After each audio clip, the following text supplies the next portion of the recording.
Deity. Suppository. Chronological. Long Johns.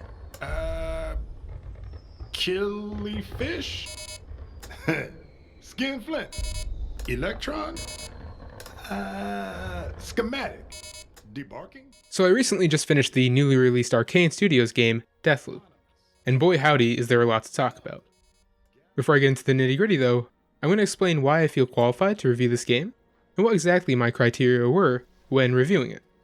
That being that, for those who don't know, I've been an avid Arcane and generally immersive sim fan and player for many years now, with my first ever immersive sim being Dishonored back in 2012, and subsequently Prey 2017, System Shock 2, Dishonored 2, and all of the Deus Ex games.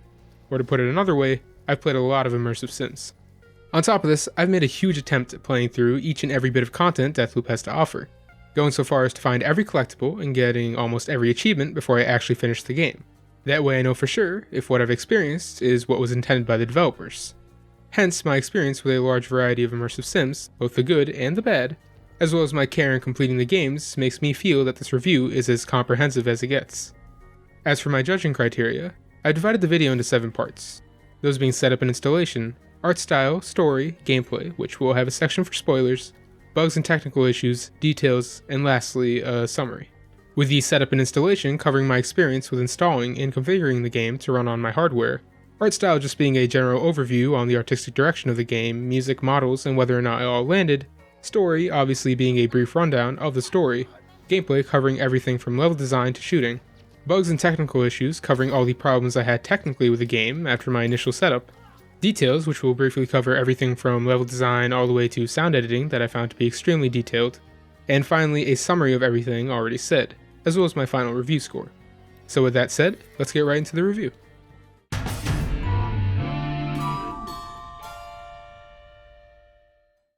Now, I'll preface this part by saying that I did in fact go against everything I've ever said in the past concerning the pre-ordering of video games, and did indeed pre-order Deathloop.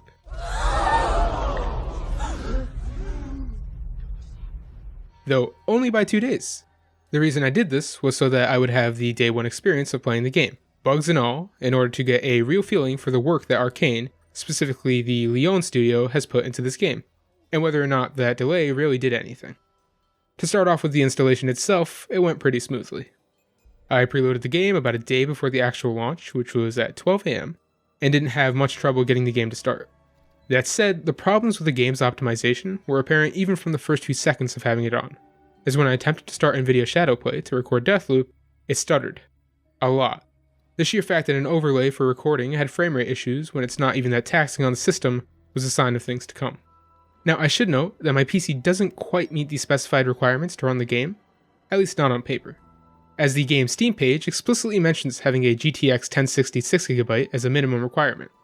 However, I have a GTX 1650 Super 4GB, which in every benchmark performs ever so slightly better than a 1060 6GB, but of course with less VRAM. That said, when the game started, I immediately noticed a few visual glitches, those primarily coming from things like screen tearing and ray marching on certain effects, where ray marching is the little dots you see associated with stuff like screen space reflections. However, as a longtime low-spec gamer, that kind of stuff was something I could easily get over. What I couldn't get over was what I at the time assumed to be stuttering. To this effect, I do what I always do, and go into the settings and begin to mess with them, enabling effects and disabling others to get a game that looks nice and also, hopefully, performs nice. This is also where one of my biggest letdowns has happened in terms of the game technically. That being that on Deathloop's lowest graphical setting, it still performs worse than Dishonored 2 at its ultra settings, despite looking way worse. As to why this is the case, I have absolutely no idea. Some people tell me it's LOD management, others say it's mesh details, but in all honesty, I can't say for sure. Luckily for me, Deathloop supports one of AMD's newest technologies, FSR, which is just some fancy branding and naming for a digital signal processing algorithm that internally renders the game at a lower resolution and then uses sharpening to blow it up to your screen's resolution. What this allowed for me to do, after quite a bit of tweaking, was to enable some graphical features that the preset from starting the game wasn't able to do, with AMD FSR Balanced being what I went with as my FSR preset. After this, I did go into my settings a few more times as I played through the first few levels, just tweaking settings and seeing what was better, though I ultimately never ended up straying too far from what I initially chose. I also came to learn from a Digital Foundry video that the apparent stutter I was experiencing was primarily camera stutter, and promptly downloaded a beta patch to attempt to resolve it, which it somewhat did. Aside from this, I did experience FPS drops throughout my time playing Deathloop, as well as some crashes, though I'll get into them when I discuss the bugs and other technical issues. Overall then, the game's setup, while fairly simple, did give me some headaches, and has shown, at least in my experience when reviewing this game, that it is horribly optimized.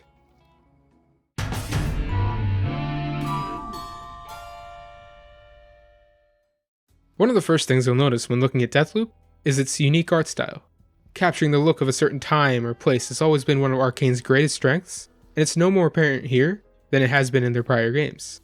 In the case of Deathloop itself, the game takes place sometime in the late 1960s, and as such, everything about it, from the way characters talk to how they dress, imitates that time period.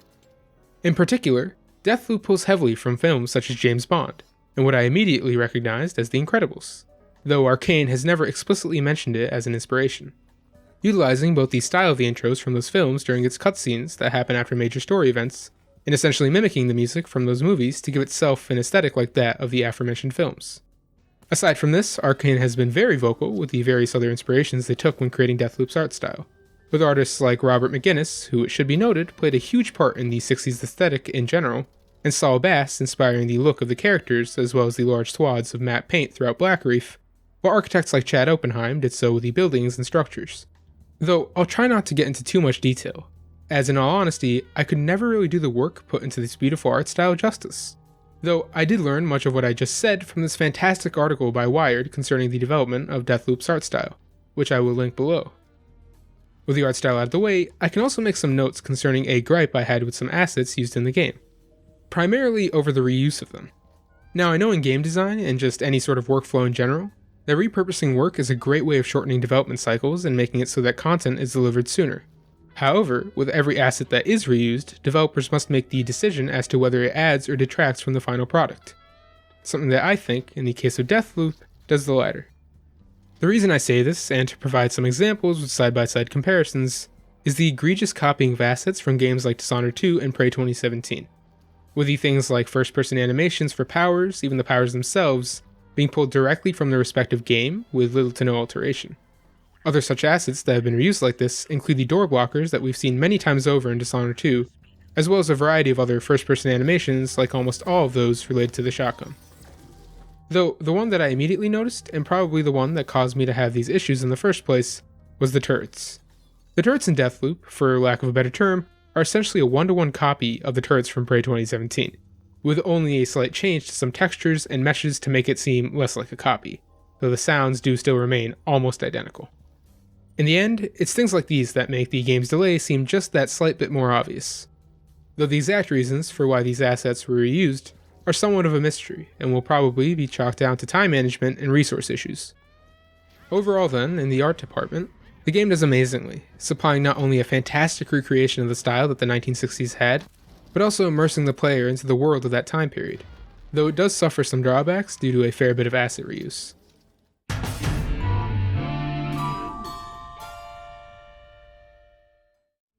This section will have a large amount of spoilers for the storyline of Deathloop, so if you want to go in blind, you can skip to the timestamp on the screen, or just jump to the gameplay section. That said, while I will discuss the story, when I do mention something that's outside of the realm of promotional material, I will explicitly warn you guys that it's a spoiler. To start, the premise of Deathloop is that you're an ex-military man named Colt Van, who wakes up one morning on a beach, severely hungover, and learning that you're on this island called Blackreef. Blackreef, however, is strange. It's not like most other islands, as it's perpetually stuck in this time loop that repeats the same day, over and over again, and only you and this girl named Juliana Blake remember the previous days. This time around, Colt has seemingly lost his memories, and the game revolves around him not only gaining them back, but trying to find a way to break the loop. Or to be more specific, he finds out how to break the loop almost immediately. Rather, it's about figuring out how to do it all in one day, all the while being hunted by Juliana, who for some reason doesn't want to break the loop. As the loop can only be broken if the leaders of the Eon program, the mysterious organization responsible for the loop and the discovery of Blackreef, otherwise known as the Visionaries, are all killed within one day. Throughout his journey, Colt learns more and more about these Visionaries, their relationships, and perhaps, the most interesting of all, the powers they possess. By the way, this is a spoiler warning, as now that I've gotten the premise of the plot out of the way, I will be diving completely into spoilers, which if you don't want to hear, you can skip to this timestamp. Turns out that the loop itself is only possible because of an anomaly that has caused it, and by linking themselves to the anomaly, the Visionaries have essentially made themselves the loop. On top of this, the Visionaries have also harnessed the power of the anomaly to create these things called slabs, seemingly stone tablets that give them the power to do a variety of things, such as teleport short distances, levitate objects, and much more. It's after learning about what governs the loop that Colt also learns it's been going on much longer than he initially imagined, as Juliana begins to imply that it's gone on far longer than the initial planned 50 years. Skipping then to the actual ending of the game, once Colt manages to round up and kill all the Visionaries, he comes to find that Juliana, who is in fact his daughter, has been on the control tower for the anomaly, and subsequently takes a strange vehicle called the Raketoplan to it. From here, we can make 3 decisions. The first is to kill Juliana and then ourselves, as it turns out Colt too is a Visionary, resulting in the loop collapsing and the player getting a strange sight that seems almost as though too much time has passed on the outside. The second decision is to spare Juliana, resulting in a surprisingly sweet ending where Colt and Juliana bond and learn to enjoy the loop. The third is somewhat similar to this in that Colt can choose to kill Juliana but not himself, resulting in the loop starting again the next day. In any of these cases, however, the implications for the plot are incredibly overwhelming, and delving into them would be a topic for another video. As to my opinions on these endings, I honestly felt that they were too short. While the second ending I mentioned was satisfying and the first was ominous, they both felt like not enough for me, given that the game barely ever explored the higher level concepts that it had introduced in its frankly amazing introduction. To this extent then, I feel a bit disappointed with the game's story, as it sets up the problem at hand masterfully and almost delivered on it, but in the end, it felt cut short and rushed despite all the work that had gone into its other aspects, especially in fleshing out characters like the Visionaries, which in all honesty, I felt we just didn't interact enough with despite seeing how they were as characters. Another problem I had with the game was just the general handling of an island where there are no consequences. Rather than explore how truly dark a world like that can be, the game eternally keeps its happy facade, never even introducing dark or ominous aspects, except for a few rare cases. Though then again, I did appreciate the game for being like this in some regards, as it aligns closely with the lack of consequences in the gameplay. I was also greatly let down by the lack of side missions with Body. Almost every side mission felt like a task on the side you do for fun, and not a story to get invested into like in other Arcane titles. Though I will say that some of these side missions have great payoff, but in general were all very lackluster. Lastly, the best part of the game, the interactions with Juliana, stopped around the 30-hour mark for me. And eventually the chatter I would have with her just became some animations playing at the beginning of levels with nothing else. So overall, the story of Deathloop has the makings of a masterpiece, but is sadly let down by the fact that a lot of what went into the story goes nowhere. And the side quests, as well as interactions with characters, are small, and kept as bonuses.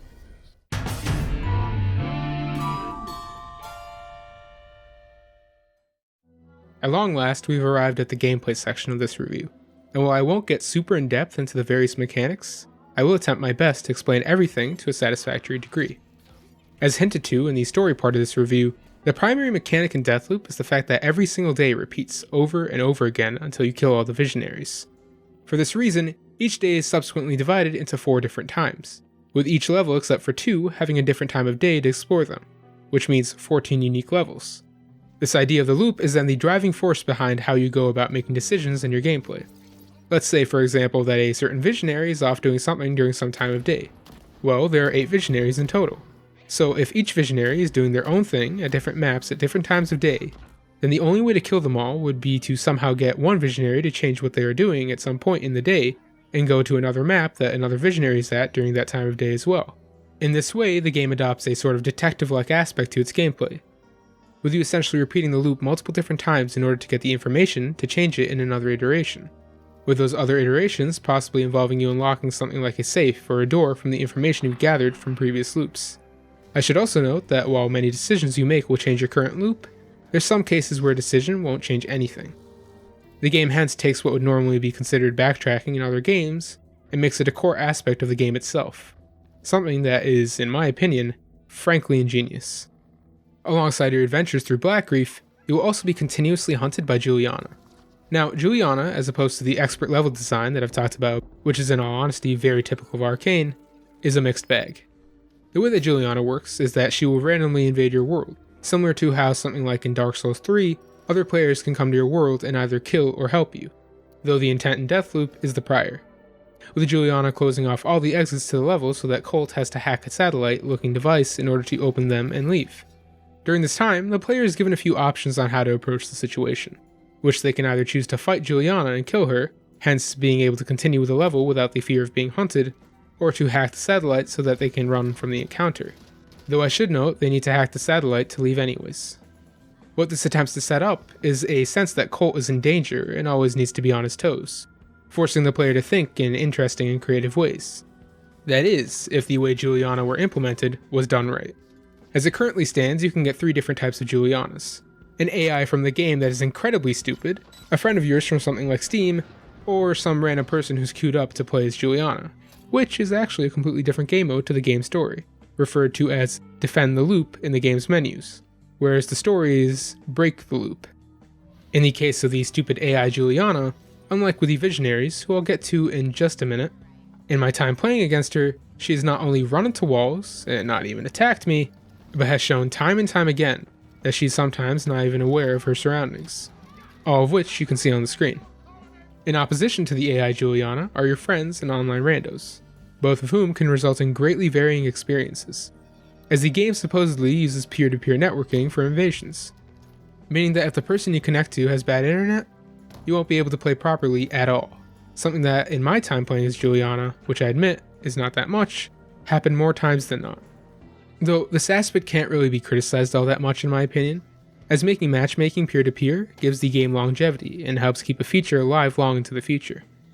I should also mention that in terms of playing Juliana, it's honestly not much different from Colt, aside from her having an ability that lets her copy someone's appearance, though balancing, especially with something like the knife, really needs to be looked at, as you can easily kill Colt with a knife no matter how good he is.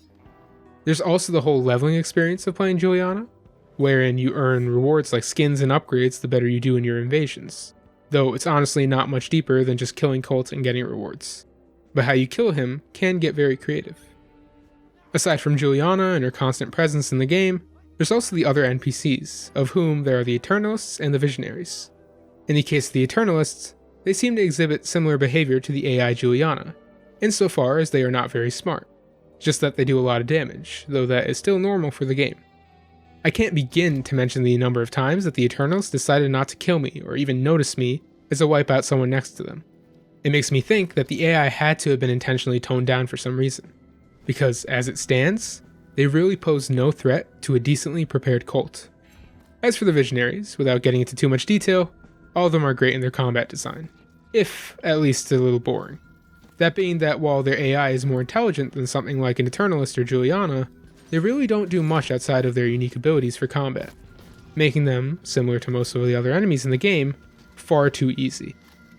Now, if you're to kill a Visionary, you will get yourself something called a slab, which upon subsequent kills of that Visionary will get you upgrades for that slab that you can add to it. What slabs act as are the superpowers unique to some of the Visionaries, as not all Visionaries have collectible slabs, with there being 5 slabs you can collect in total, being the powers of Shift, a teleport, Havoc, a shield, Carnesis, a power that lets you throw enemies around, Aether, essentially an invisibility cloak, and Nexus, a power that links enemies together so if you do one action to one, it will do it to the others. These powers have a huge resemblance to those from Dishonored 2, though they do take some liberties when pushed to their extremes in terms of upgrades, overall being a great addition to the gameplay, as they open up a lot of potential in exploration and combat. Aside from the slabs, the players can also utilize these things called trinkets, essentially items akin to bone charms from Dishonored 1, 2, and especially Death of the Outsider. They give the player small stat boosts or cool passive abilities like double jumping. These trinkets can be crafted in fringe situations, but for the most part, just like with weapons and slabs, they are collected by killing enemies. When all 3 of these are used in combination, the game begins to lose a large amount of its roguelike appeal in my opinion, as not only are weapons and trinkets something that can easily be obtained from challenges and, like said earlier, just killing enemies, but at the same time, a mechanic called Infusion, which involves the collection of a substance from the level environments called Residuum, is introduced early on that lets you save all 3 of these items in between loops, taking a game that in my time playing it only rarely offered a challenge, and making that challenge minuscule at best. It's here that I personally feel that Deathloop has encountered its biggest flaw, that the game is too easy. The player is given access to easily obtainable legendary weapons, slabs with crazy amounts of power, and trinkets that just add on to that. It gets to a point that all of that, in combination with a stupid AI, makes dying in the game an actual event rather than a norm, essentially making the name and point of the game a null, with myself only dying from my own mistakes and Juliana invasions, for a total of 5 deaths over 45 hours. Aside from this, combat is expertly designed.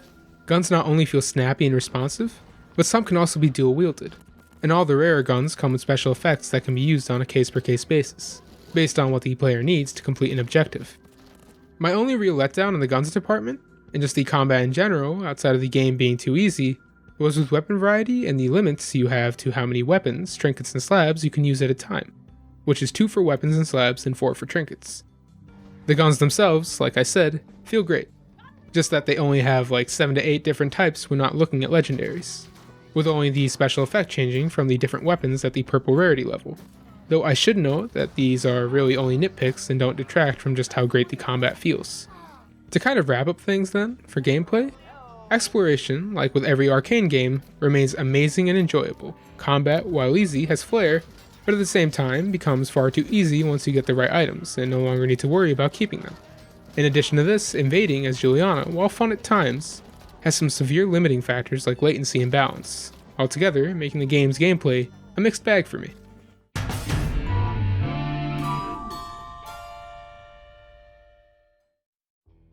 As I've discussed prior to this in the first section of the review, Deathloop is an extremely unoptimized game, going so far as to perform worse than previous Void Engine titles like Death of the Outsider and Dishonored 2, despite not looking as nice on its lowest settings.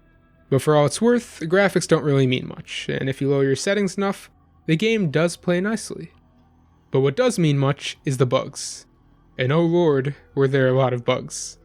Some of which included teleporting through the floor in one of the levels, dialogue not playing properly, and this weird blinking sort of effect that played every time I entered a level. With that said, however, none of the bugs were ever game-breaking outside of that one time I died from being teleported outside of the map.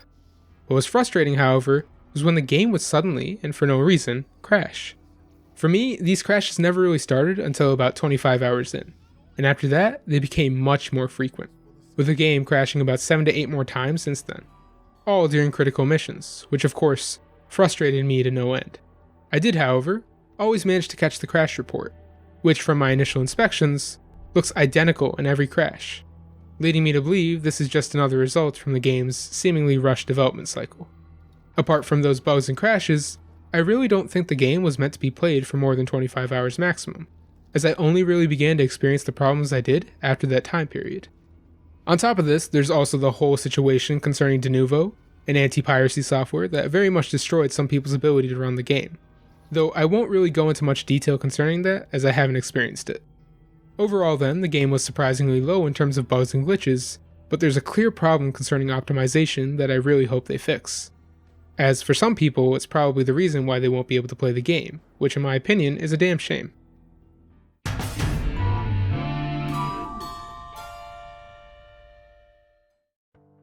And now we're on to my favorite part of the review, the part where I discuss the cool little details I saw.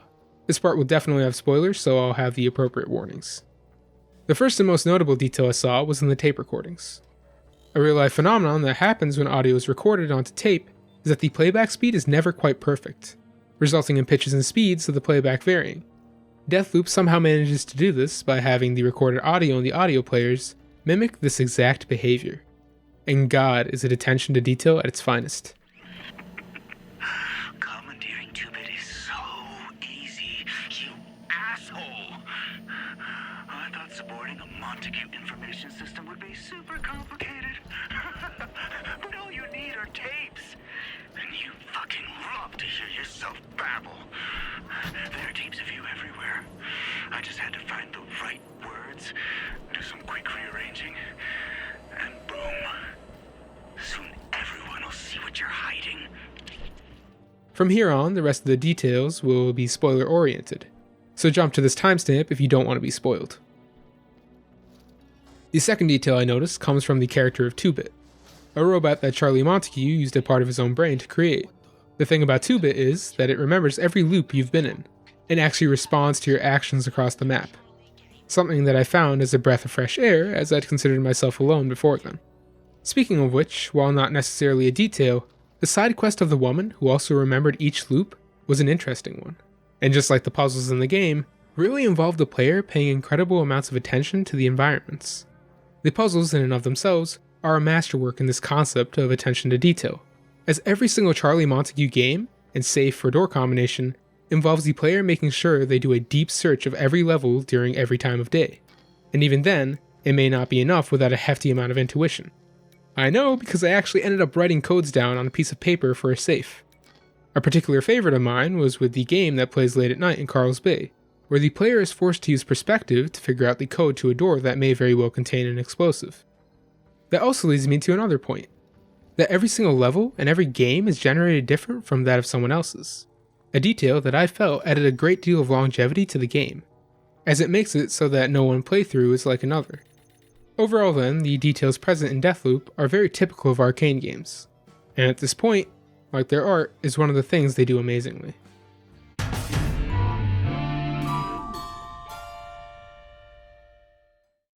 So with every criteria that I've laid out explored, what then are my thoughts on Deathloop as a whole? To kind of summarize everything I've discussed, Deathloop is a game with a great amount of effort put into its world, story, and combat. Where it fails those, however, is in the game's optimization, be it technically, balance-wise, or just in terms of how the studio balanced their work. As Deathloop suffers from extremely easy enemies, and a concept that is barely ever realized outside the story and the expected loop that happens at the end of every day. While the Invasions by Juliana add some spice to that formula, in the end, you'll be spending more of your time fighting the Eternalists and Visionaries. And though the Visionaries are a step up from the Eternalists, they are still too easy in most cases. Alongside the easiness of the game, it just generally feels unfinished in some ways, seeming as though a lot of content was cut, and that the studio was constantly on a bind for time, especially given their asset reuse and rushed ending to the story.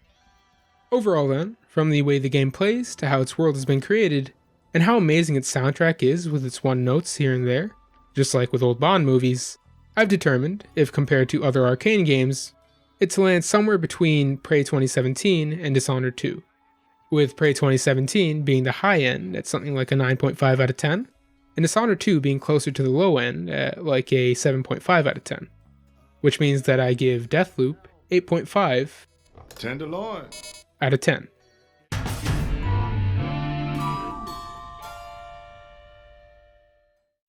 Hey, thanks for watching this review. It's the first review I've done of any video game, so I'd greatly appreciate feedback. I tried my best to be as thorough as possible, but I think I may have overdone it in some ways and underdone it in others. Whatever you think, please let me know. And hey, maybe if you liked the video, you could leave a like, or if you loved it, a sub. Anyways, thanks once again, and this is Kuyo, signing off. See ya.